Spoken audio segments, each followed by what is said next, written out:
The U.S. will take over the Gaza Strip, and we will do a job with it, too.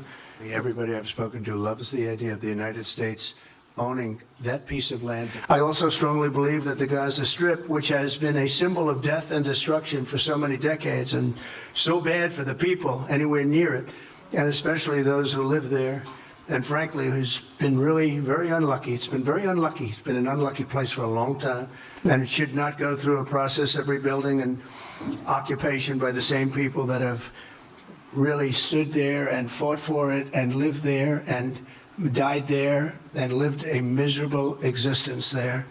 Instead, we should go to other countries of interest with humanitarian hearts, and there are many of them that want to do this, and build various domains that will ultimately be occupied by the 1.8 million Palestinians living in Gaza, ending the death and destruction and, frankly, bad luck. This can be paid for by neighboring countries of great wealth, and they're going to have peace. They're not going to be shot at and killed and destroyed like this civilization of wonderful people has had to endure. The only reason the Palestinians want to go back to Gaza is they have no alternative. It's right now a demolition site. This is just a demolition site. The U.S. will take over the Gaza Strip, and we will do a job with it, too. We'll own it and be responsible for dismantling all of the dangerous unexploded bombs and other weapons on the site, level the site and get rid of the destroyed buildings, level it out, create an economic development that will supply unlimited numbers of jobs and housing for the people of the area.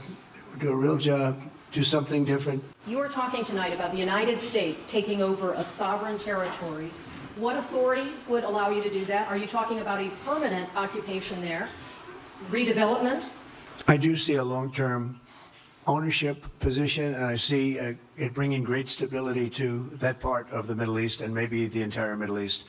And everybody I've spoken to, this was not a decision made lightly. Everybody I've spoken to loves the idea of the United States owning that piece of land, developing and creating thousands of jobs with something that will be magnificent in a really magnificent area that nobody would know. Nobody can look because all they see is death and destruction and rubble and demolished buildings falling all over.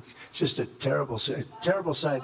And I think this is an idea that's gotten tremendous, and I'm talking about from the highest level of leadership, gotten tremendous praise. And just to follow up on what you were saying about the Gazans leaving Gaza and going to other countries, one, where exactly are you suggesting that they should go? And two, are you saying they should return after it's rebuilt? And if not, who do you envision living there?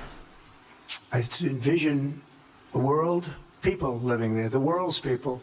I think you'll make that into an international, unbelievable place. I think the potential in the Gaza Strip is unbelievable. The Palestinians will live there. Many people will live there.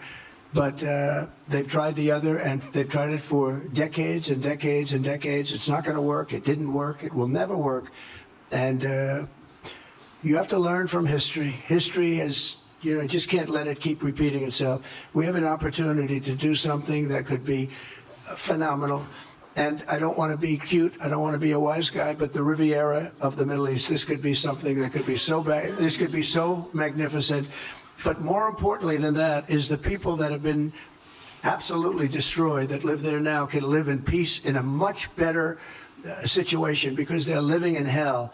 And those people will now be able to live in peace. We'll make sure that it's done world class. It'll be wonderful for the people. Palestinians mostly we're talking about. And I have a feeling that despite them saying no, I have a feeling that the king in Jordan and that the general president, but that the general in Egypt will open their hearts and will give us the kind of land that we need to get this done. And people can live in harmony and in peace.